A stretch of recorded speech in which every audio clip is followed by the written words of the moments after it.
Hari ini kita akan membahas sebuah tema yang sangat menarik banget. Satu sisi bisa menjadi hal yang disukai oleh sebagian orang, tapi satu sisi juga bisa menjadi hal yang kontroversi atau dibenci oleh orang banyak. Kita akan membahas tentang perselingkuhan, yang katanya perselingkuhan adalah bumbu-bumbu dalam pernikahan. Kata orang, selingkuh itu enak. Kata orang, selingkuh itu indah. Kata orang, selingkuh itu perlu untuk dirasa, walau hanya satu kali saja. Nah, kita akan membahas banyak sekali tentang hal ini bersama Mas Jarod Wijanarko. Pakar selingkuh. Pakar selingkuh Indonesia. Aduh, ayo Mas, gimana dong pengalamannya gitu? Kan bicara parenting, pengalaman. Ya kan? Bicara pelayanan, pengalaman. Satu ini juga dong. Pulang jangan berantem sama istri ya. Ini siarnya ditayang mana? Ini di channel YouTube kita, nggak sampai ke Bintaro. Maka itu dia, mau game blog. Khusus Fluid dan sekitarnya aja. Iya, tapi Mas kalau ngomong-ngomong ya, saya udah berapa kali taping topik ini ya, perselingkuhan. Itu kalau yang ngomong memang nggak punya pengalaman atau nggak banyak menangani hal ini tuh rasanya seperti makan sayur tanpa garam loh. Hari ini pengalaman. Hari ini berharap Mas Jarod jadi garamnya. Aduh. Iya. Pastilah selingkuh itu menggairahkan pasti, nikmat pasti, enak pasti, mendebarkan pasti, menyenangkan pasti, udah. Itu nggak bisa disangkal ya, begitu adanya. Buktinya banyak yang mau. Nggak mungkin lah, pastilah, itu pasti, sudah pasti. Ya. Nah, masalahnya gitu kan, masalahnya ya bener apa tidak, nah itu lain cerita. Tapi kalau bicara nikmat udah pastilah, orang mengatasi kebosanan, jadi itu hal yang boleh dikatakan semua orang mengalami pencobaan hal itu. Pasti yang sudah menikah ya. Kecuali yang impoten. Iya benar dong. Iya. Jadi nggak ada lah pernikahan yang dari menikah sampai berapa tahun kemudian tuh saling mencintai, saling menerima, saling menghargai. Pasti sempat ada konflik. Pasti ada bosen namanya manusia. Nah, pada saat itulah celah itu ada dan itu menjadi dimungkinkan terjadi gitu. Kebosanan dan juga kurang komunikasi menjadi pintu masuk dari sebuah perselingkuhan. Ya, namanya orang selingkuh sendiri sebenarnya sih pintu masuknya bisa dari situ. Kenapa saya bilang bisa dari situ? Bisa karena bisa pintu yang lain. Misalnya, waduh, suami saya itu Pak selingkuhnya tuh sampai udah belak-belakan, bawa pulang 2 perempuan gitu, main bareng-bareng, saya suruh ngeliat lagi begitu. Waduh. Nah itu sudah bukan selingkuh lagi, itu udah bejat seksual. Kenapa orang bisa selingkuh sampai yang begitu rupa gitu kan? Kalau saya pakai Roma pasal 1 itu Alkitab berkata begini, karena mereka menyembah Allah yang bukan Allah, maka aku menyerahkan mereka pada pikiran yang terkutuk. Jadi orang selingkuh yang macam-macam gitu ya, termasuk dengan anak kecil, pedofil gitu, istrinya cantik gitu, dia selingkuh sama yang aneh-aneh. Itu penyimpangan seksual. Itu bisa terjadi karena menyembah Tuhan yang bukan Tuhan, menyembah berhala. Cuma berhala modern itu sama zaman dulu beda. Ya. Dari kejadian sampai Maliaki itu, mereka menyembah Baal, menyembah dewa Ashoret. Patung-patung yang besar. Tuhan Yesus datang. Kamu nyembah Allah atau Mamon? Tiba-tiba swift gitu, yang dipertentangkan itu antara Tuhan dan Mamon. Dulu Tuhan atau Baal, pilih Tuhan atau Baal gitu. Pilih Tuhan atau Baal gitu. Enggak, Tuhan Yesus enggak. Pilih Tuhan atau Mamon. Jadi zaman dulu udah modern banget tuh. Tuhan Yesus mikirnya dulu. Makanya sekarang ini yang seksnya aneh-aneh itu yang nyembah Mamon. Begitu dia nyembah Mamon, hidup hedon, udah seksnya pasti aneh-aneh. Karena itu menyembah Allah yang bukan Allah. Atau Mamon, uang yang dialahkan. Udah seksnya aneh-aneh termasuk selingkuh. Pak, suami saya udah pelayanan pelepasan. Istri saya udah pelayanan pelepasan. Enggak lah kalau nyembah yang gitu-gitu, enggak. Mamon pun juga enggak, kata begitu ya. Kalau dia misalnya enggak nyembah Baal tapi Mamon gitu ya. Udah seksnya pasti aneh-aneh dah. Alkitab berkata kok, aku menyerahkan pikiran mereka pada pikiran terkutuk. Sekarang ini enggak Pak, dia pelayan Tuhan kok Pak. Dan dia sungguh-sungguh, kalau hidupnya juga sederhana kok. Ya, kalau nyembah Mamon udah enggak deh pasti deh gitu. Kok selingkuh-selingkuh juga? Iya. Pertama bisa penyembahan berhala, kedua ya kedagingan. Kan seks, selingkuh itu kan seks. Seks itu kan kebutuhan daging. Tidak bisa mengendalikan diri atau nafsu sendiri. Nggak bisa mengendalikan diri atau emang kebutuhannya nggak dipenuhi. Namanya kebutuhan daging. Iya. Kalau saya minum atau makan ya kan, ya kalau makan tuh sehari 3 kali lah. Kalau sehari 2 kali ya karena puasa lapar-lapar lah gitu. Tapi tahanlah, nanti sore makan. Gitu. Itu kebutuhan daging. Iya. Makan itu kebutuhan daging. Kita puasa belajar mengendalikan kebutuhan daging. Nah, seks itu juga kebutuhan daging. Nah, kalau istrinya nggak mau diajak gitu ya, sehari oke lah, seminggu oke lah, sebulan botak lah. Iya. Sebulan udah mata berkunang-kunang, udah mulai mikir yang aneh-aneh. Iya, Begitu diajak ditolak ini udah mulai mikir, udah inget mantan pacar, dia romantis banget dulu tuh gitu. Ingat teman di kantor, ingat sekretaris yang Itu tiba-tiba muncul semua di hidup kita ya. Kalau kecuali impoten. Iya. Jadi laki-laki normal atau perempuan normal, manusia normal ketika dia mengalami penolakan. Istri diajak nggak mau, suami diajak nggak mau. Ini kan kebutuhan daging yang tidak dipenuhi. Iya. Kebutuhan daging itu kayak makan, ya sehari 3 kali. Kalau puasa, ya 3 hari nggak makan, ya itu puasa. Tapi hari keempat kan makan juga. Iya. Nah, seks itu kebutuhan daging yang memang harus dipenuhi. Begitu nggak dipenuhi, mencari pemenuhan atau idenya mulai deh. Loh, gue nggak makan 3 hari aja udah mikir deh. Atau nggak makan puasa deh. Ya, kita nggak makan 3 hari, lihat mik jadi kayak roti ya Mas. Ini dan mulai mikir kalau udah makan nggak makan 2-3 hari nih. Iya. Udah mikir, ntar buka puasanya apa ya? Iya. Kita udah mencari alternatif itu kan. Itu udah instingnya kita semua. Di rumah makanan begini aja gitu kan. Sama juga kalau orang udah nggak hubungan seks antara suami istri, normalnya seminggu 2 kali, normalnya seminggu sekali. Atau ada keluarga yang normalnya sebulan sekali. Terus udah 3 bulan nggak dapat gitu. Udah pasti mikir dah. Mikir yang aneh-aneh gitu. Nah, masalahnya selingkuh apa tidak, tapi niat itu ada. Sudah muncul di awal otomatis. Godaan itu ada karena memang itu kebutuhan daging. Iya.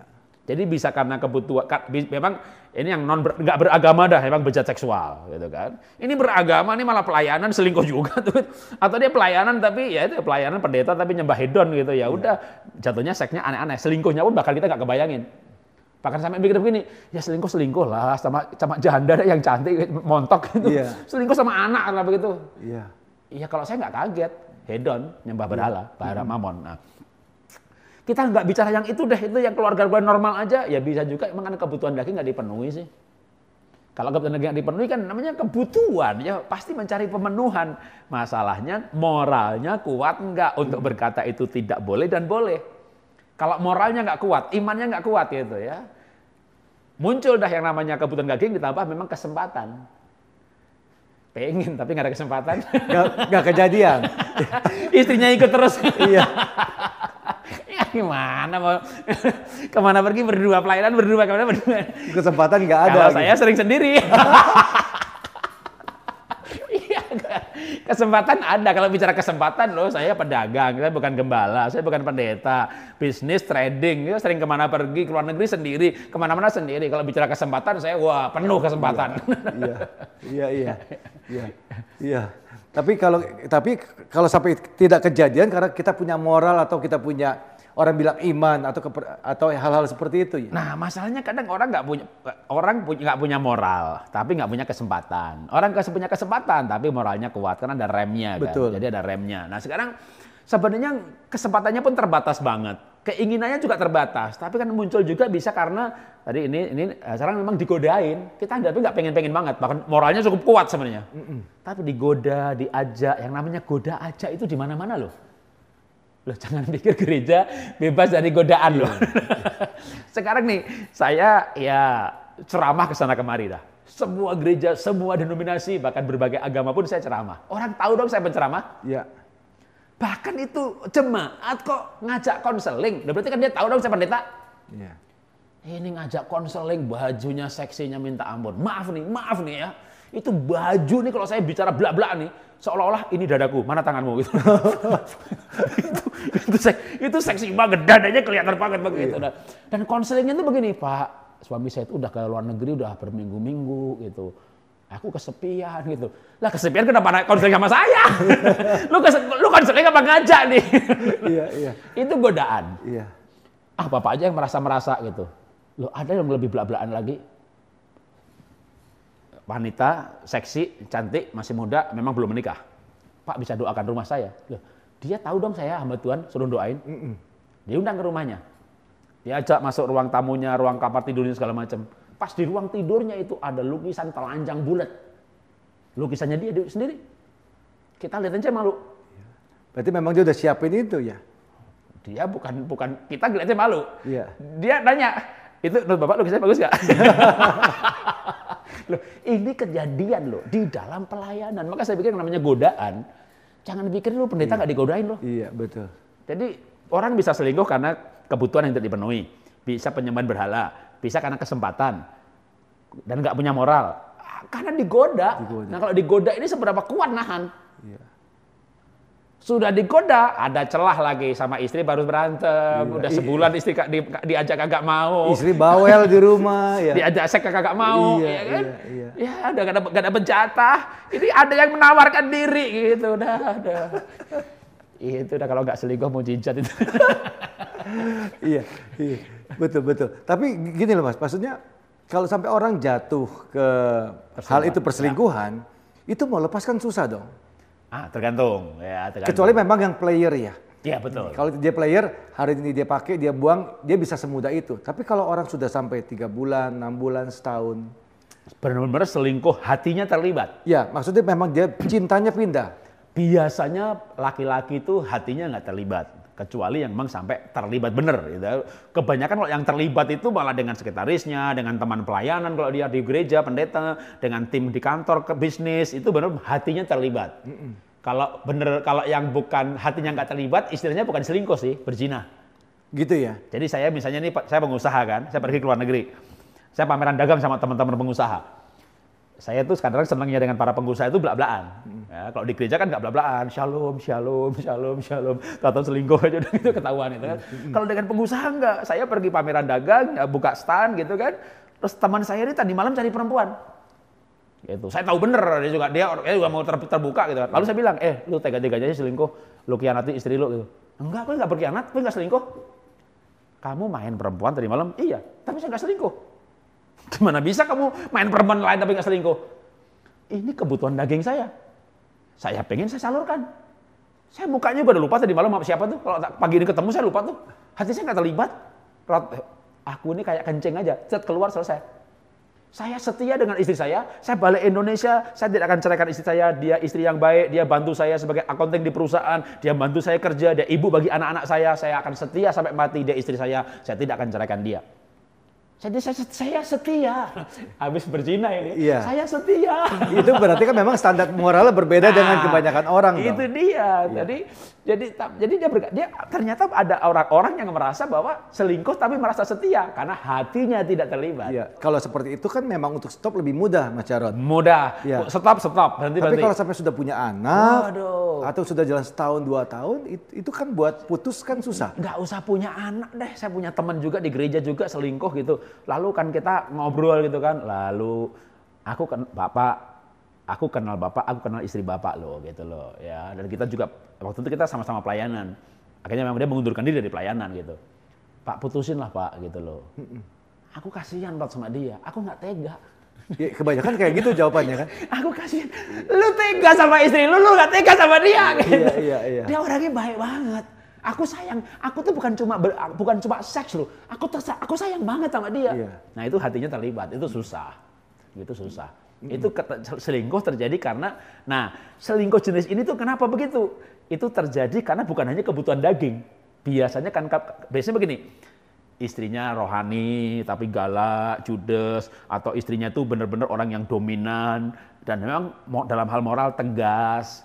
Tapi ini suami merasa selalu disalahkan, merasa nggak diterima. Merasa ada di bawah istri. Nah, jadi dia butuhkan sebenarnya merasa diterima. Yes. Dan dengan wanita itu atau laki-laki itu, kalau ini bisa dibalik juga ya perempuan ya. Yeah. Perempuan yang selingkuhnya terlibat gitu dengan dia tuh teman yang baik banget. Bahkan awalnya tidak intens to sex. Bener-bener aku ngobrol sama dia nyaman, aku bisa keluarkan isi hatiku, aku bisa berdebat tanpa emosi, pokoknya bener teman yang akrab, teman dekat, sampai akhirnya betul-betul sampai ke seks. Betul. Nah itu hatinya terlibat. Dan itu susah untuk stop kan Mas? Itu bener-bener butuh untuk kayak penyadaran dan bahwa gini. Butuh waktu panjang loh Mas. Pasangannya perlu merebut kembali. Sama dengan kalau anak misalnya addictive gadget, nikmat lawan nikmat, ini pasangannya harus benar juga rendah hati untuk merebut kembali. Nah itu yang sering kali saya temui misalnya di dalam beberapa kali konseling para istri-istri yang suaminya keselingkuh, mereka itu berpikir dengan langsung mereka cabut, masalah bisa selesai. Kan nggak mungkin.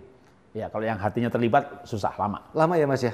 Nggak bisa cepat. Itu butuh dari dua belah pihak. Nah, nanti ketika yang selingkuh, baik istri atau suami, siapapun juga yang selingkuh ini diputus, maka yang ini harus balik hubungannya. Iya. Karena kalau enggak juga percuma diputus, tapi kalau hati suaminya masih sama perempuan itu ya nggak bisa lepas tuh.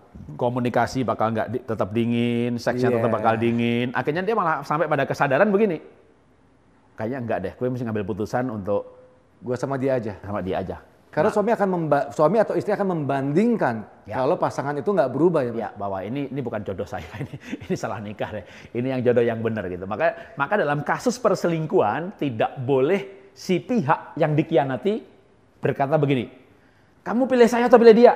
Ya. Kalau yang terlibat hati ini, Ya. mayoritas akan menjawab, aku pilih dia. Betul, setuju. Sekalipun ini istri selingkuh sama sopir ya, Iya, sama iya. tukang kebunnya ya. Iya. Karena dia nggak mendapat penghargaan, nggak dapat Betul, diterima setuju. dari suami. Aku pilih dia, itu yang banyak bikin orang kaget. Gila Pak Jarod, dia pilih dia. Iya. Lu Herodes baru sadar. Lu kaya tapi muka Herodes, urapan Firaun, tingkah laku Pontius Pilatus. Ya Iya, kan? iya. Mana orang sanggup menderita di bawah pemerintahan Pontius Pilatus. Iya. Gitu. Jadi kalau kita menemui kasus-kasus seperti itu dan suami atau istri yang memilih pergi dengan selingkuhannya, kalau kita lihat mundur ke belakang, pasti ada sesuatu yang memang sudah disimpan lama yang nggak diselesaikan ya, Mas. Konflik yang nggak diselesaikan, kekecewaan yang nggak pernah diutarakan, Sakit hati, sakit pahit. hati, Iya. atau pengharapan yang nggak pernah diutarakan. Jadi berharap tapi nggak pernah ngomong. Makanya kalau saya sering menasihati, jangan berharap kalau nggak ngomong. Jangan berharap kalau kita nggak pernah ngomong sama. Jadi kan banyak orang gini, aku mengharap suami saya itu begini-begini, aku berharap istriku itu begini-begini. Dia cuma berharap, dia berharap pasangannya tahu akan hal itu. Dia berharap istrinya tahu tugasnya itu gitu. Tapi dia nggak pernah ngomong. Mana tahu dia. Ya, nggak mungkin dong bisa tahu kalau nggak dikasih tahu. Nah, akhirnya kan itu tertumpuk, lalu akhirnya menjadi sampai pada kesimpulan, saya nggak usah ngomong, memang dia nggak tahu, memang dia nggak cinta saya, terus dia mencari cinta yang lain. Nah, ini panjang prosesnya. Kalau cuma berzinah gitu, udah putus gampang. Iya betul, karena hati nggak ada di Hati sana. nggak terlibat, makanya merasa bersalah, lalu minta ampun. Udah harus diampuni. Iya. Mas, kalau yang orang-orang selingkuh kan kalau di kalangan gereja kita ngomong nih ya, dibawa ke pendeta, didoain, nggak mempan kan, Mas? Bener nggak? Ini ngomong di sini kita semua nih. Nah, ya sebenarnya kan gini, kadang-kadang emang tadi akarnya nggak diselesaikan. Itu maksud saya. Kita nggak bisa berpikir seperti orang tuh kalau kerasukan setan dibawa ke dukun lalu disembur pakai mulut setannya keluar. Perselingkuhan melibatkan jiwa kan. Iya. Perasaan, feeling. Relasi yang rusak, Iya. hati yang terluka. Ini memang mau disampai. Nah, selingkuhnya tadi tuh, kenapa tuh? Oh yang ini nih gitu deh. Udah, karena dia nyembah berhala, penyembahnya diputuskan, sembuh. Ya. Oh karena kedagingan, ikatan kedagingan, karena kebutuhan psikologis. Oh dia selingkuh karena kebutuhan psikologis, butuh diterima, butuh sahabat. Wah ini relasinya harus dibetulkan. Iya. Kalau relasinya nggak dibetulin nggak bisa. Ya, nggak sebetulnya pada waktu kita menjawab apa yang menjadi kebutuhan yang bersangkutan, maka perselingkuhan itu akan hilang atau pergi dengan sendirinya kan. Memang tetap namanya keinginan itu pasti ada. Tapi ketika suami istri bahagia, maka remnya itu kuat. Yes. Oh, kalau saya mau jujur ya, saya pernah ditanya sama istri saya. Kalau kamu pernah pengen selingkuh nggak? Saya jawab, sering. Jadi saya bilang sering. Jujur banget ya. Saya ini orang, saya bilang kepada dia, kamu tahu kan saya 90% sanggupin, DISC saya tipe intim, foto karakter saya kuning. Secara psikologi saya orang yang punya kemungkinan selingkuh 90%. Iya. Udah, kalau saya bicara begitu. Jadi saya ini orang yang, saya berantem sama kamu aja nih gini. Itu nggak sampai semalam, nggak sampai sehari, nggak sampai 24 jam dah. Itu udah bisa mikir nih. Bisa inget gitu. Iya. Orang-orang yang menggairahkan, orang yang tertarik, orang-orang yang sangat antusias dengan saya, teman kerja yang kalau ketemu saya itu kayaknya wow, wih, akrab banget, kayak merindukan, kayak butuh. Iya. Itu tuh pikiran bisa shot ke sana aja dah gitu. Iya. Jadi saya waktu saya bilang begitu, istri saya kaget-kaget. Iya. Padahal kita udah menikah bertahun-tahun Iya. gitu. Karena Mas Jarod punya istri kan orang yang agak pendiam ya, beda sifat banget. Dia pragmatik. Iya. Dia Dia tipe lebih tenang. setia. Dia tipe setia, tipe kalem gitu. Jadi sebenarnya juga bisa seru juga cuma gini. Kan dia kan udah punya image ya. Saya hamba Tuhan, pelayanan keluarga, bahkan hamba Tuhan yang cukup karismatik waktu Iya, itu. Dalam arti waktu kuliah pun wah usir setan, bakar jimat, pelepasan gitu. Tiba-tiba saya mau hidup ini apa adanya, saya nggak mau ada yang tertutup, lebih baik belak-belakan gitu. Jadi waktu ditanya ya saya, kamu punya keinginan selingkuh? Saya bilang punya, sering pengen. Pernah bayangin? Pernah. itu menjadi hari yang heboh itu dalam pernikahan kami dong. gitu. Iya, pasti. Karena kamu kapan mikir selingkuh? Ya saya berantem sama kamu aja kadang mikir selingkuh gitu. Atau kalau kamu tolak saya ngajak kamu nggak pengen aja, saya udah mulai bayangin yang lain. Gitu. Iya. Dan itu normal ya, kalau itu muncul tuh normal banget. Lalu saya bilang begini, makanya jangan ditolak. Sampai akhirnya saya nulis buku tentang selingkuh. Jadi saya nulis buku judulnya Selingkuh dan Seks. Iya. Lalu dalam buku itu isinya juga termasuk percakapan dengan istri ini. Iya. Kan dia nanya saya, kamu pernah pengen selingkuh? Pernah gitu kan. Nah akhirnya saya ganti tanyain dia. Kalau kamu gimana? Saya tahu karena di tipe pragmatik itu tipe yang stabil, tipe yang tidak impulsif, tipe yang tidak gampang jatuh cinta. Maka saya nanyanya yang lain malah, ya kan? Sedangkan saya tipe yang mudah jatuh cinta. Maka saya nanya begini, saya ketemu ibu-ibu nih, ada ibu-ibu lain gitu. Bu, kalau suami ibu selingkuh gimana gitu? Enggak lah Pak Jarot. Saya yakin enggak. Kenapa ibu yakin? Suami saya pelayanan Pak. Dia rajin di gereja Pak. Bu, enggak ada yang mustahil bagi orang percaya. Iya. Alah Pak, jangan nakut-nakutin lah Pak. Loh Bu, orang itu kalau nggak percaya, nggak menyangka, itu yang hancur Bu. Kalau saya ketemu bukan di gereja nih, Bu, suami ibu selingkuh. Tahu Pak Jarot? Oh, tahu. Kok Bapak, Ibu tenang aja. Ya kan saya bilang sama suami, lu selingkuh. Ya kayak orang beli sate kambing, nggak usah piara kambing gitu. Iya. Jadi kalau mau selingkuh aja, nggak usah bawa pulang, nggak usah dinikahi gitu. Iya. Kalau kamu nikahi punya anak dia, anak saya rebutan warisan gitu. Jadi ibu ini malah kuat. Suaminya selingkuh dia nggak hancur hidupnya. Emang udah tahu gitu. Jadi ibu bilang apa sama suami? Ya saya minta aja, yang penting jangan dinikahi. Oh dia minta satu syarat, jangan dinikahi. Iya. Ketemu ibu lain lagi, tipenya tak lihat ini tipe yang setia gitu. Bu, kalau suami ibu selingkuh gimana? Suami ibu selingkuh gimana? Enggak lah Pak. Bu, zaman sekarang ini Bu, laki-laki selingkuh tuh pintar banget. Kalau orang Amerika tuh beda ya. Orang Amerika itu nggak pintar-pintar sebenarnya. Maka kalau selingkuh 6 bulan ketahuan. Orang Indonesia hasil selingkuhannya SMP baru ketahuan. Ini punya kecerdasan luar biasa gitu. Jadi, waduh, lalu ibu itu berkata begitu tak banyak kata-kata kasih cerita banyak kasus perselingkuhan. Rupanya dia jadi gelisah. Ya Pak Jarot itu bikin saya gak damai sejahtera. Bukan gak damai, harus siap-siap. Oke, singkat cerita saya ketemu lagi berapa bulan kemudian. Bu, ngomong apa sama suami? Ya saya ngomong begini, kalau kamu selingkuh ya terserah kamu lah. Yang penting jangan sampai saya tahu. Saya ini nih ibu murni.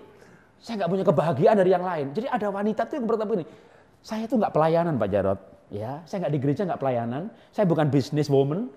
Saya dengan keluarga jaraknya jauh. Dalam arti dulu saya menikah itu sebenarnya kayak dilarang, tapi akhirnya saya ngambil keputusan. Jadi dengan keluarga jauh, hidup saya Pak Jarot ya cuma pernikahan saya. Maka saya itu mengabdi kepada suami saya. Sampai saya bilang sama suami saya, kalau saya tahu kamu selingkuh, mungkin saya bunuh diri. Maka kalau kamu selingkuh, jangan sampai saya tahu. Wow. Yang satunya apa? Satunya syarat. Yang ibu lain, jangan sampai kamu nikahi. Syaratnya satu. Yang ini, jangan sampai saya tahu. Ada lagi yang lain. Bilang begini sama saya, Pak Jarot, kalau saya udah bilang sama suami saya, kalau kamu selingkuh nggak apa-apa, aku udah tahu kok, aku selingkuh, kamu selingkuh aku tahu. Jangan sampai anakmu tahu ya.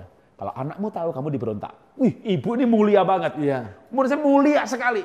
Dia menasehati demi kemuliaan suami, jangan sampai anak tahu kamu nggak dihormati. Ini menurut saya ibu ini mulia sekali loh.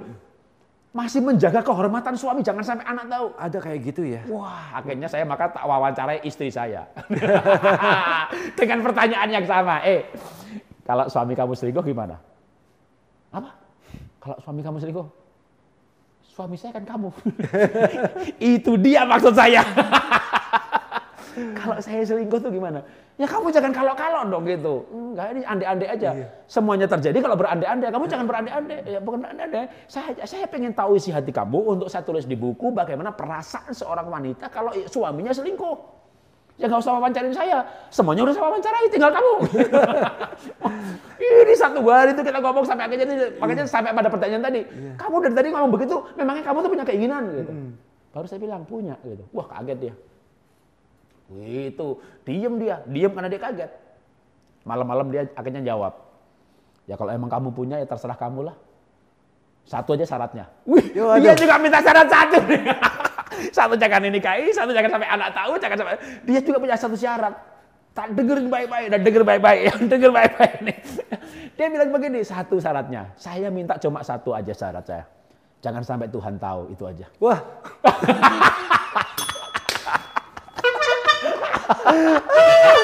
Susah. Itu berarti istrinya pinter loh, Mas. Anak pendeta. Ingat nggak tahun 90-an di Karsa Pemuda? Oh, zaman Karsa Pemuda, iya.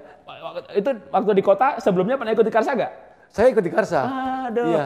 itu gereja baru satu cabang di Karsa Pemuda. Itu retret pertama kali tahun 90 atau acara-acara yang serupa. Itu istri saya selalu menang lomba cepat tepat Alkitab. Selalu nomor 1. Saya belum bertobat, dia udah lahir baru. Anak SMP udah ngajar sekali minggu. Anak pendeta. Iya. Jadi dia bilang begitu, boleh tuh selingkuh. Jangan sampai Tuhan tahu. Saya diem aja tuh. Saya mikir, saudara, saya mikir tuh. Gimana caranya ya supaya Tuhan nggak tahu. Mungkin ada yang tahu caranya. Tolong hubungi Mas Jarod di IG berikutnya. Karena jujur ya, saya tuh punya keinginan. Saya orang yang tipenya punya keinginan. Dengan mudahnya keinginan itu kayak terlintas gitu loh. Setuju, Mas. Jadi saya begini. Akhirnya itu tapi ada nggak caranya? Saya cari kejadian sampai wahyu, saya cari. Nah, ini buat bapak-bapak ya. Tak kasih tahu ya Pak ya. Ayatnya ada. Nih, penasaran nih. Mau dijawab sekarang atau episode berikutnya? Ayatnya ada loh. Pak Jara cari ketemu loh. Masa sih, Mas? Ada bener? Tolong bisikin deh. Istri lagi di belakang soalnya. Oke, jadi ayat ini ditulis di Alkitab oleh orang yang juga selingkuh. Dia hamba Tuhan, dia selingkuh. Dia tulis ayat ini. Mau tahu? Mau dong. Mau tahu dong, Mas. Okay. Siapa tahu istri saya juga kasih syarat yang sama. Nah, jadi ayatnya begini ya, ditulis oleh Daud. Tahu kan Raja Daud? Dia selingkuh dengan Batseba. Nah, Mazmur Daud berkata begini, Tuhan, kemana aku hendak menjauhi roh-Mu? Aku pergi ke atas gunung, Engkau ada di sana. Ke seberang lautan, Engkau ada di sana. Bahkan kalau aku pergi ke dunia orang mati, Engkau pun ada di sana. Jadi ada ayatnya yang mengatakan Tuhan itu kemanapun tahu. Nah, jadi karena ayat itu atau konsep itu, itulah yang membuat saya tidak selingkuh sampai hari ini. Bukan karena saya tidak punya keinginan.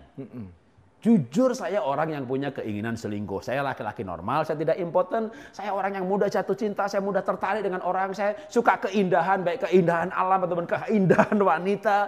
Dan saya orang yang mudah tertarik. Jadi kalau misalnya Bapak nggak selingkuh? Enggak, saya ini orangnya nggak tertarik sama wanita. Saya lebih tertarik sama laptop. Ya sudah, itu bukan percobaan bagi dia. Iya. Saya orang yang tertarik. Saya orang yang mudah terangsang, saya orang yang sering pergi sendirian, saya traveling baik dalam hal bisnis, dalam pelayanan, dalam coach. Jadi saya mengalami pencobaan, tapi kalau saya kuat, tidak selingkuh, itu karena saya tidak tahu caranya gimana Tuhan tuh nggak tahu itu loh. Kalau ada caranya? Selingkuh. Jadi begini loh, maksud saya begini. Oke, kalau mau dipakai bahasa yang rohani ya, ini bahasa yang rohani ya. Iya. Kenapa nggak selingkuh? Ya karena saya takut akan Tuhan. Iya. Tapi apa sih takut akan Tuhan itu definisinya apa? Iya, nggak jelas dong. Nah, kalau bagi saya, takut akan Tuhan itu sadar kemana pergi Tuhan melihat. Iya. Itulah takut akan Tuhan. Kemana pergi saya sadar kalau Tuhan itu melihat saya. Jadi kemanapun saya pergi, akhirnya walaupun istri nggak ngelihat, ya kalau yang lain kan bilang, jangan sampai anak tahu, jangan sampai saya tahu. Istri saya pintar. Jangan cari istri model-model begitu. Tapi perjawaban itu membuat saya berpikir. Jadi dia menjawab yang membuat saya berpikir gitu. Mencapai sebuah esensi yang misalnya nih, saya pengen gitu kan selingkuh. Gimana Tuhan nggak tahu ya gitu. Jadi begitu saya berpikir begitu. Ah janganlah. Tapi kan nggak semua orang akan berpikir seperti Mas Jarod toh. Makanya denger ini. Karena istrinya nggak pinter. Makanya baca Alkitab atau pengertian. Nah, pengertian ini perlu dibuka sampai pada pemahaman, tapi kadang lewat percakapan, lewat dialog, lewat keterbukaan. Kalau saya tidak terbuka kepada istri bahwa saya punya dorongan, mungkin percakapan itu menjadi tidak terjadi. Ya, karena istri nggak tahu dan akan berpikir biasa-biasa aja. Nah, dan tidak hati-hati. Iya. Tahu-tahu boom aja kejadian. Nah, ketika dia hati-hati dia jawab begitu. Itu sebagai salah satu percakapan itu membuat saya sebuah pemahaman yang lebih, ya kemana pergi Tuhan ngelihat sih. Itu menjadi ingat itu karena ingat percakapan itu. Ada dorongan selingkuh, ingat jawaban istri. Ingat jawaban istri, ingat Tuhan melihat. Itu di kayak kail gitu. Betul. Jadi itu menjagai gitu. Lalu juga, tapi dari sisi istri saya, percakapan itu juga membuat kayak misalnya gini, itu ternyata suami ini dorongan seksnya kuat banget nih, pengennya seminggu 2 kali gitu. Dia tidak pernah bilang tuh, kalau ditolak mikir yang aneh-aneh. Makanya supaya nggak mikir aneh-aneh, jangan ditolak. Iya.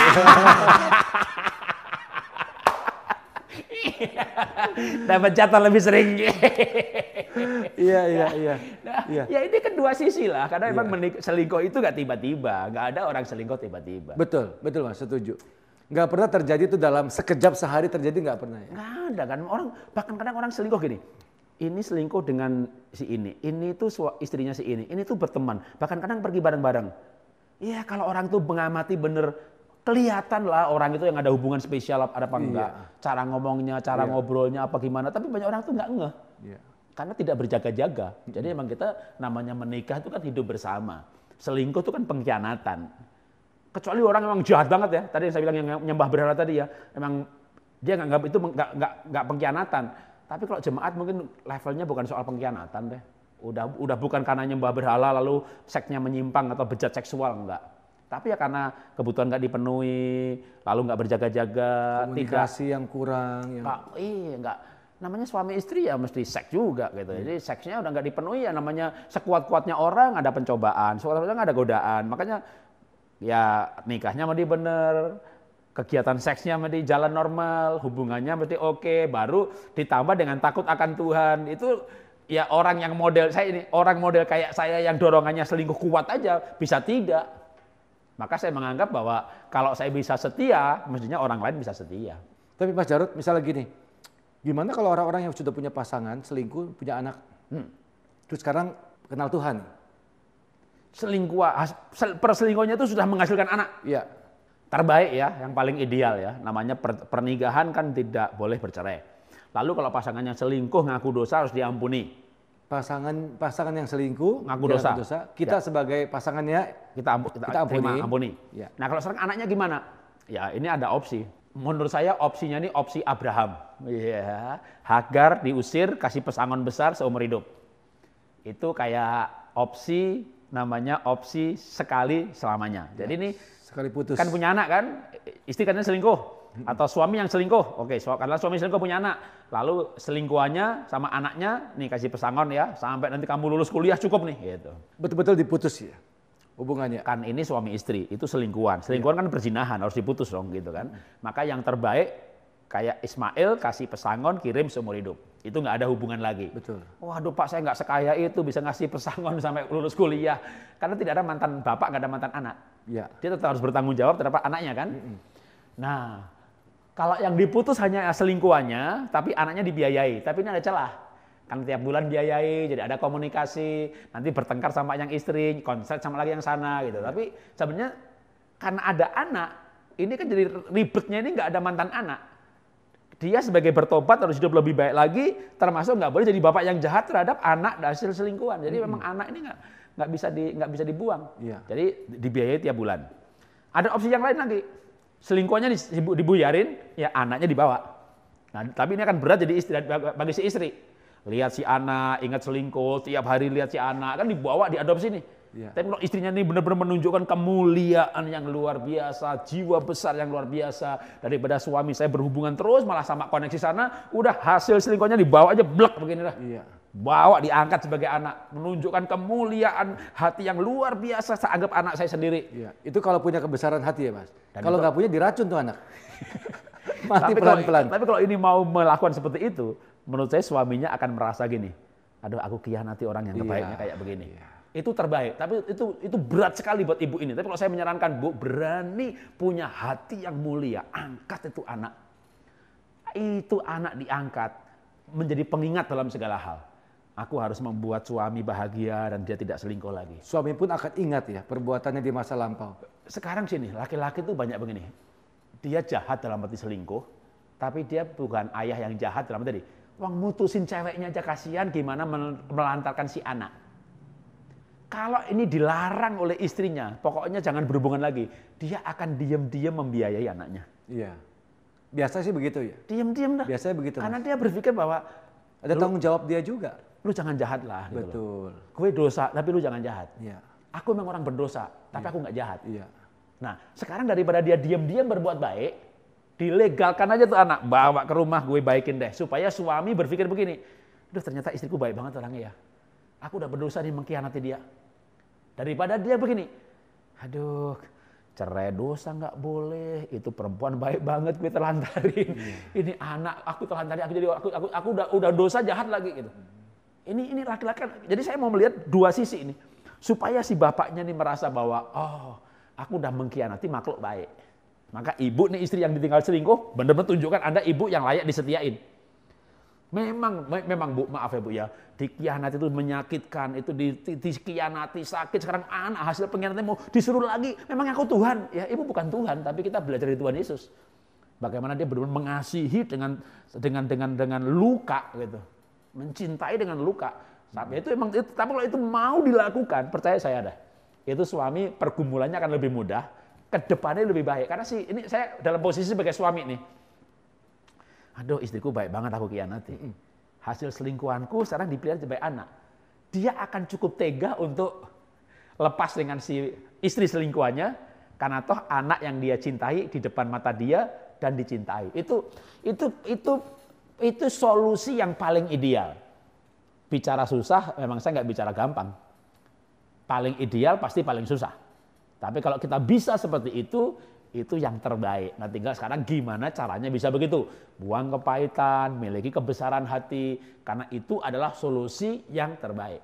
Ya. Nah Mas, ini ada satu ayat yang sering dipakai orang untuk alasan bercerai. Oke. Matius 19 ayat 9. Ya. Tetapi aku berkata kepadamu, barang siapa menceraikan istrinya, kecuali karena zina, lalu kawin dengan perempuan lain, ia berbuat zina. Ini banyak dipakai sebagai dasar pada waktu mendapati suaminya itu berzina, atau istrinya selingkuh, ya diceraikan. Ceraikan saja. Atau bisa juga Matius 5:32 sama. Ya, Matius 5:32 juga sama. Nah, saya membela dulu ya. Saya mulai dengan membela dulu yang setuju dengan perceraian karena itu. Ya, saya coba membela dulu. Orang tidak boleh bercerai kecuali karena zina. Kalau dia menikah lagi, dia berbuat zina. Itu intinya ayat itu. Orang tidak boleh bercerai kecuali karena zina, kalau menikah lagi dia berbuat zina. Bercerai kegiatan, menikah lagi zina, status. Ya, orang tidak boleh bercerai kecuali karena status zina. Menikah lagi, kata kerja, dia zina, status. Saya bikin kalimat yang berbeda dengan pola yang sama. Untuk membantu logika yang sederhana. Dilarang masuk pintu, dilarang buka pintu kecuali penghuni. Dilarang bercerai kecuali berzina. Ya, berzina kan status penghuni. Ya. Bercerai, kata kerja, buka pintu. Dilarang buka pintu kecuali penghuni. Ngambil barang, maling. Berarti kalau penghuni boleh buka pintu? Boleh. Boleh ngambil barang? Boleh. Oke, dengan logika itu berarti kalau karena zina, maka boleh bercerai, boleh menikah lagi. Itu logika yang sederhana untuk menjelaskan bahwa kalau karena perzinahan, maka boleh bercerai dan boleh menikah lagi. Jadi saya dukung dulu logika itu. Nah, cuma saya mau bawa kita pada pemahaman yang lebih dalam. Orang tidak boleh bercerai kecuali karena zina. Nah sayang bahasa Indonesia itu nggak lengkap. Kosakatanya itu terbatas. Sehingga ditulis atau diterjemahkan orang tidak boleh bercerai kecuali karena zina. Zina ini bahasa aslinya adalah porneia. Itu Yunani. Kalau Ibrani sebenarnya moikau. Nah, porneia ini kalau mau terjemahan bahasa Inggris yang paling mendekati bahasa Ibrani aslinya atau Yunani aslinya, itu kan King James. Jadi Perjanjian Lama Ibrani, baru Yunani. Dua-duanya ini diterjemahkan dalam bahasa Inggris. Pertama kali namanya Masoretic Text. Masoretic text ini adalah yang paling dekat dengan bahasa asli, tapi susah dimengerti. Lalu diterjemahkan lagi dalam King James. Itu yang pertama. Maka kalau kita bicara dogma atau ayat yang menjadi kontroversi, ya kita harus referensi yang King James gitu ya. Itu standar dalam sekolah Alkitab. Atau Masoretic text, ya itu sebagai referensi. Kalau ayat yang dimana ada kontroversi mengenai arti, itu mesti ke situ. Nah, dalam King James maka dikatakan orang tidak boleh bercerai except sex immorality. Oke. Kebejatan seksual. Harusnya terjemahnya bukan berzina. Jadi orang tidak boleh bercerai kecuali bejat seksual. Itu harusnya terjemahnya begitu. Itu lebih tepat. Karena beda. Zina sama bejat seksual itu beda. Nah, jadi orang tidak boleh bercerai kecuali bejat seksual. Apa itu bejat seksual? Referensi yang ada ayatnya itu ada 4 jenis. Ini bisa dibaca di Alkitab Perjanjian Lama. Apabila kamu berkelamin dengan binatang, berdiri depan binatang, maka itu bejat seksual. Oke. Orang kawin dengan istri ayahnya, karena ayahnya punya istri 2, jadi bukan ibunya nih, tapi istri ayahnya gitu ya. Maka atau dengan anaknya, bahkan dengan anak kandung, dengan ibu kandung, itu incest. Ini bejat seksual. Binatang, incest. Laki tidur dengan laki, perempuan dengan perempuan, ini bejat seksual. Dengan mayat, incest, ini bejat seksual. Nah ini bejat seksual. Ini boleh cerai, boleh menikah lagi. Seharusnya begitu ayatnya artinya ya. Karena memang orang tidak boleh bercerai kecuali porneia. Bahasa asli. Diterjemahkan sex immorality kalau King James. Ya, tapi kenapa Pak ada gereja yang bilang boleh? Mungkin dia pegang Net Bible.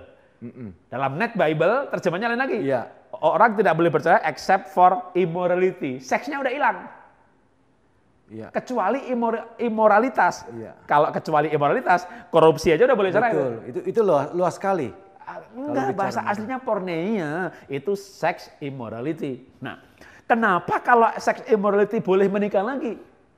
Ingat, ini ayat ini ditulis pada zaman kira-kira ya paling lama 70 Masehi dah. Kalau Yesus lahir kira-kira 0 atau -3. Ya.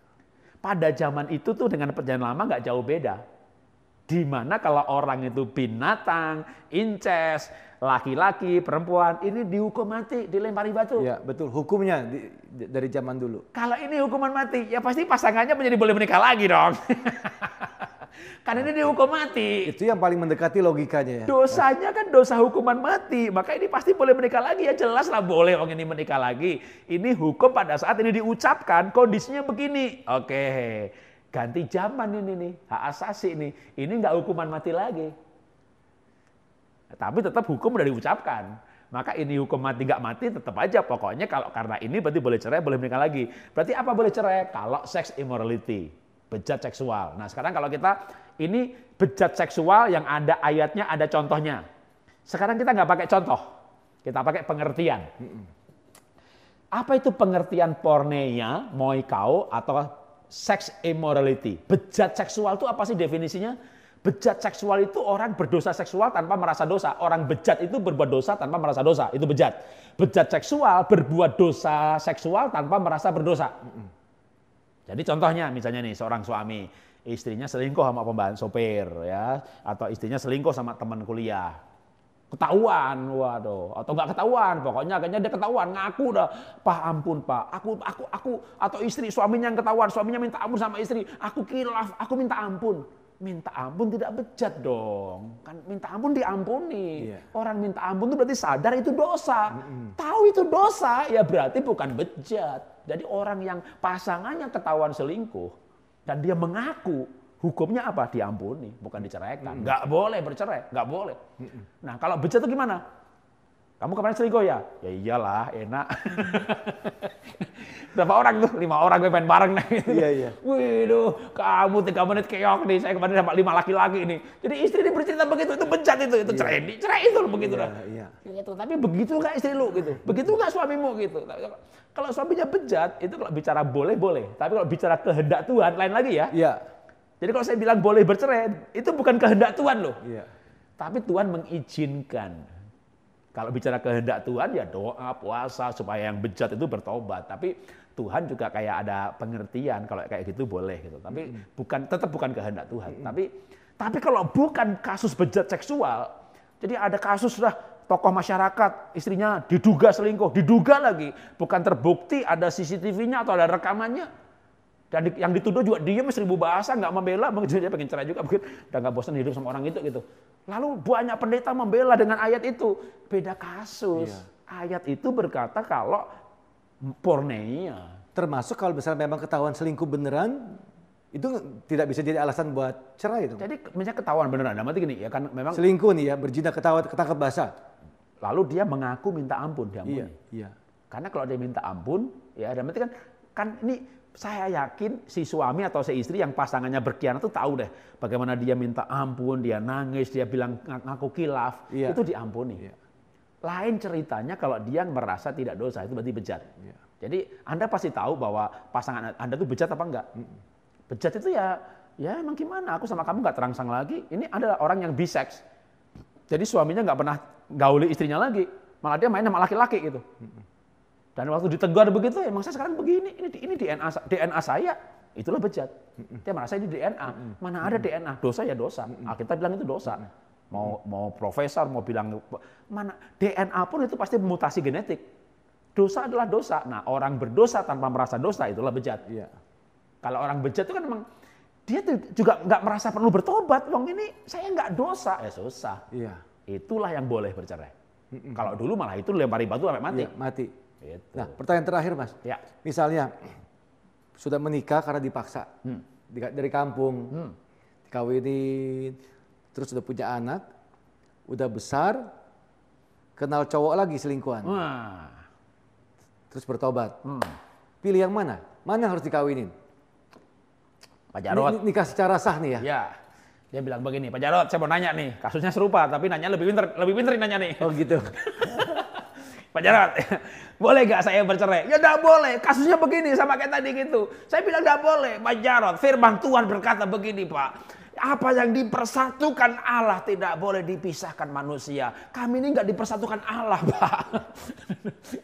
Karena nikahnya bukan di gereja gitu ya? Kami dipersatukan oleh orang tua, dijodohkan, dipaksa lagi. Jadi saya dipersatukan dengan cara yang salah. Gitu. Lu udah punya anak. Mau bener, mau salah, mau dijodohkan, mau apa, anak udah 3, udah 2, udah 1, bahkan bukan nggak katakan nggak punya anak lah. Lu udah tinggal 5 tahun bersama, 10 tahun bersama, bilang bisa persatukan oleh apa, udah nikmati tuh 5 tahun, udah tidur tuh bareng berapa kali gitu. Mau bilang apa dipersatukan oleh manusia, enggak, sudah satu daging udah sah. Laki-laki meninggalkan, nggak cinta Mas? Laki-laki meninggalkan ayah ibunya, bersatu dengan istrinya, satu daging. Anak udah 3 bilang nggak ada cinta. Ya, tinggal bersama udah setahun, 2 tahun, 3 tahun, udah seks berapa kali bilang nggak ada cinta. Itu bilang nggak ada cinta, sekarang dia punya cinta yang lain. Saya tetap nonsen lah, udah pokoknya pasti kamu bisa bangun cinta kembali dengan suami yang sekarang ini. Dulu ribuan tahun lalu belum ada gereja, nggak ada pemberkatan, nggak ada catatan sipil. Udah satu daging udah sah. Satu daging udah sah. Jadi saya nggak peduli kamu nikah dulu diberkati gereja apa bukan gitu. Kamu udah satu daging, udah diumumkan kepada masyarakat tetangga, kamu menikah itu udah sah. Esensi sahnya karena satu daging dan umum publik. Bukan masalah gereja atau non gereja berarti. Dulu belum ada gereja gimana? Iska yang berkatin siapa? Gereja kan baru ada abad pertama. Itu dari zaman Adam sampai zaman Maleakhi kagak ada gereja. Siapa yang berkati? Berkati pun catatan sipil juga baru ada beberapa tahun terakhir. Itu pun juga berubah-berubah. 15 tahun yang lalu catatan sipil dulu baru pemberkatan. Sekarang pemberkatan dulu negara hanya mencatat yang menikahkan pendeta. Memang sekarang jadi ada aneh yang menikahkan pendeta yang nceraiin pengadilan. Topik lain, tapi menurut saya udahlah. Kalau ada orang menikah, punya anak, udah lama, lalu dengan berbagai alasan mau bercerai, pulih itu tetap lebih baik. Jadi sekali menikah itu sah, ya Mas Jarod. Pasangan saya nggak seiman, menangkan dong. Kami nggak cocok, saling melengkapi dong. Jadi apapun apa pertanyaanmu mengenai pernikahanmu, saya pasti bisa jawab. Nah, mau tanya apa? Kami nggak jodoh. Kenapa bilang nggak jodoh? Kami berbeda banyak banget. Wadah sama tutup itu berbeda, itu namanya jodoh. Pasangan saya nggak seiman Pak, ya dimenangkan dong, diselamatin. Masa mau masuk surga sendiri? Kecuali yang seks immoral itu dia. Hanya itulah yang membuat orang satu-satunya alasan yang membolehkan. Itu pun bukan kehendak Tuhan. Ya tapi bolehlah. Kalau bicara sempurna ya doa puasa sampai dia yang bejat itu menjadi bertobat. Tapi kalau namanya bejat itu kadang sudah nggak butuh bertobat, ya maka istilahnya dibolehkan. Di luar itu tidak ada alasan yang membolehkan. Karena memang hanya itu perkecualiannya.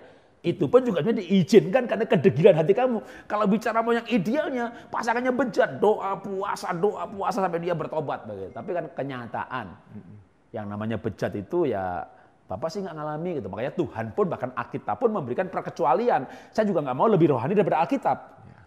Kalau Alkitab mengizinkan, maksud saya enggak gitu. Jadi ya Alkitab memberikan itu perkecualiannya, ya itu dia gitu. Asal tadi kata jinahnya harus pada bahasa konteksnya, jangan dikit-dikit udah nanti jinahnya ditambah lagi nih. Kalau engkau melihat perempuan dan menginginkannya, engkau sudah berzina, ini udah boleh nih. Semuanya jadi boleh dong gitu. Ya, kan? Atau suaminya dijebak supaya berzina gitu. Dijebak gitu. Makanya, nah Tuhan pintar. Tuhan tuh pintar. Supaya nggak jebak-menjebak. Maka Alkitab begini, cari ayatnya pasti ketemu. Ayat pertama, apabila seorang menceraikan istrinya, lalu istrinya menikah dengan orang lain, maka istrinya itu berzina dan menikah dengan wanita yang diceraikan itu, ia berzina juga. Betul. Jadi ada wanita diceraikan, maka wanita dan yang menikahi wanita itu zina. Ya. Tunggu dulu, baca ayat Alkitab yang lain, cari ayatnya pasti ketemu. Apabila ada orang menceraikan istrinya, lalu dia menikah lagi dengan wanita lain, ia berzina. Jadi yang menceraikan dan yang diceraikan, dua-duanya selibat sampai mati. Jadi yang istri diceraikan, yang menceraikan pun nggak boleh menikah lagi. Yang diceraikan juga nggak boleh. Nah ada yang bertanya nih, Pak Jarod, saya ini korban Pak, saya diceraikan. Masa saya nggak boleh menikah lagi? Kan saya korban. Bu, Tuhan pinter Bu. Kalau yang korban ini boleh menikah lagi, nanti semua pilih jadi korban dong. Iya, dia cari gara-gara ceraiin, cari gara-gara supaya diceraiin. Nah, kamu nggak boleh, aku boleh gitu. Tuhan lebih pinter lagi, dijaga dua-duanya, yang menceraikan sama diceraikan, nggak boleh menikah lagi. Kecuali kan ada perkecualiannya. Maka paling idealnya memang kalau bercerai itu, nah Korintus kan bilang begini, Korintus pasal 7. Kalau engkau bercerai, maka engkau harus berdamai dengan suamimu. Nah kalau berdamai ngapain cerai? Jadi begitu bercerai itu syaratnya banyak nih. Orang boleh bercerai, syaratnya apa? Selibat, nggak menikah sampai mati. Kedua, berdamai dengan pasangan. Lah kalau berdamai ngapain bercerai? Jadi nggak boleh begitu bercerai jadi musuh, nggak mau ketemu lagi. Nggak boleh. Harus tetap berdamai karena anak butuh ayahnya, butuh ibunya. Bahkan setelah bercerai itu harus mengasuh bersama anaknya. Anak butuh figur ayah, figur ibu. Kalau peraturan bercerai begitu rumitnya ngapain bercerai? Tapi itu Tuhan atur tuh, setelah bercerai itu harus damai loh, nggak boleh berantem. Iya. Kalau damai ngapain cerai? Iya benar. Tapi ada orang yang benar-benar, ya udah kayaknya saya lebih hidup tenang, karena mungkin sudah umur, dia kayak ada trauma psikologis, lalu saya akan selibat dan saya akan damai demi anak-anak, tapi tidak sebagai suami istri, sebagai kayak kakak adik itu ada. Dan itu butuh kedewasaan psikologis untuk bercerai, setelah itu damai gitu. Dan masing-masing mau terima gitu, tapi jarang banget begitu. Kebanyakan habis bercerai berantem. Iya. Oke. Jangan lupa subscribe dan aktifkan lonceng di handphone Bapak Ibu Saudara sekalian.